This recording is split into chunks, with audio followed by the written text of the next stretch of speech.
তোমার, রসুল তোমার কে?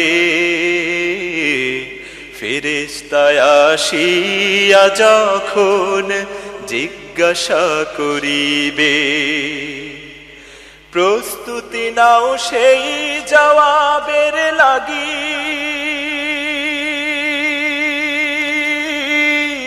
নামাজ পড়ো, রোজা রাখো, জীবন গড়ো ইসলামের পর থাকি।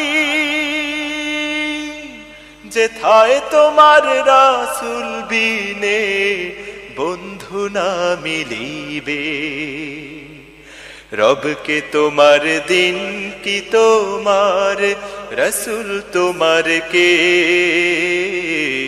ফেরেশতা আসিয়া যখন জিজ্ঞাসা করিবে।